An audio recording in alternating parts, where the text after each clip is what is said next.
Assalamualaikum warahmatullahi wabarakatuh. Hello everyone, let me introduce myself. My name is Ariq Satrio. My study number is 64245155. I'm from class 64 A04, majoring in Management Study Program at Binasarana Informatika University, Mutia campus. Today, I would like to share my opinion about smoking in campus area. First of all, let me start with a simple question. Should smoking be allowed in our campus environment? For me, the answer is clear. No, I believe that smoking should be strictly prohibited in campus areas. Why? Because campuses are places for learning, growth, and health, not for dangerous habits like smoking. We all know that smoking is harmful, not just for the smokers, but also for the people around them. Secondhand, smoke contains thousands of toxic chemicals put in ocean students, lecturers, and staff at risk, especially for those with asthma or other respiratory issues. Passive smoking can be very dangerous. Another important reason is the image of our campus. If visitors see public smoking freely around the university, what impression will they get? It may look dirty, unhealthy, and unprofessional. A smoke-free environment shows that we care about our health and respect others. Some people may argue that smoking is a personal right. That is true, but personal right must not disturb the right of others. On campus, we all have the right to breathe clean air, to feel comfortable. Smoking in public area takes away that right. I suggest that the university should create more clear rules about smoking. You can have designated smoking zone far from academic buildings and common area, and we must have strict punishment for breaking the rules. This will protect non-smokers and still give smokers a space without harming others. In conclusion, smoking in campus areas should not be allowed. It damages health, the environment, and the image of the university. Let us work together to build a healthier and more respectful campus for everyone. That's my opinion about smoking in campus area. In my view, smoking should be prohibited because it harms health and the environment around us. A clean and smoke-free campus is better for everyone. Now, let's move on to something more academic in part 2 of my presentation. I will explain a grammar topic in English, adverb of frequency. Let's continue.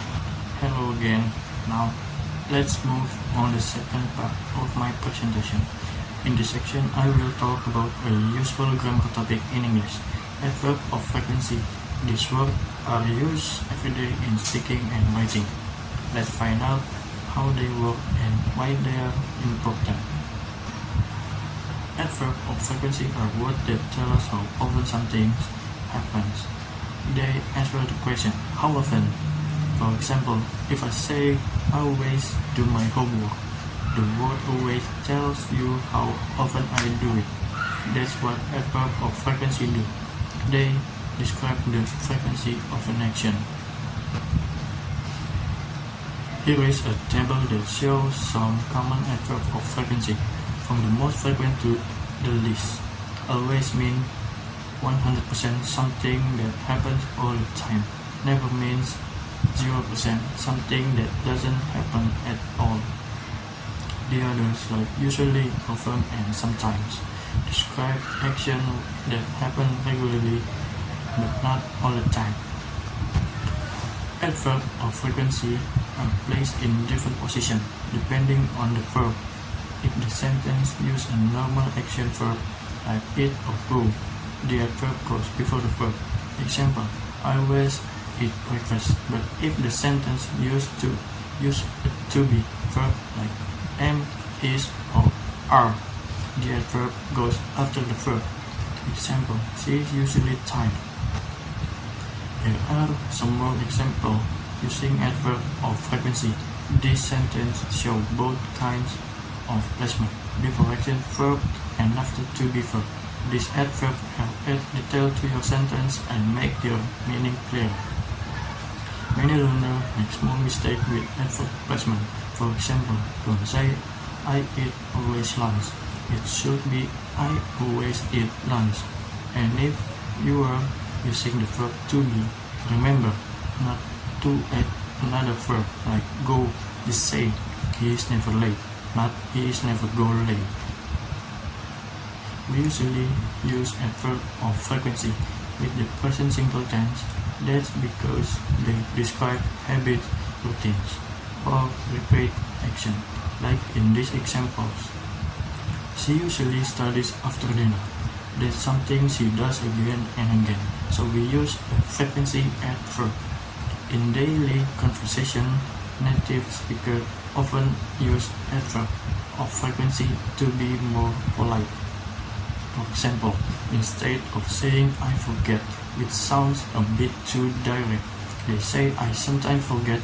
It softens the message and sounds more natural.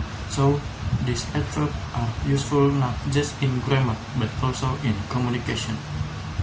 So why should we learn adverb of frequency? Because they are everywhere. We use them when we talk about our day, our habit, or our preference. They help make our English sound more complete, more fluent, and more natural. They are also very common in exam and writing tests, so learning how to use them correctly is a big plus. To summarize, adverb of frequency help us describe how often things happen. Place them correctly depending on the verb, and the more you practice, the more natural your English will become. Alright, that brings us to the end of my presentation about adverb of frequency. I hope this explanation helped you understand how and when to use them in daily conversation or writing. As we've seen, these adverbs are not only useful in grammar but also help us sound more fluent and natural when we speak English. Thank you so much for your time and attention. Once again, my name is Ariq Fadhil Satrio, and that's the end of my presentation. Wassalamualaikum warahmatullahi wabarakatuh.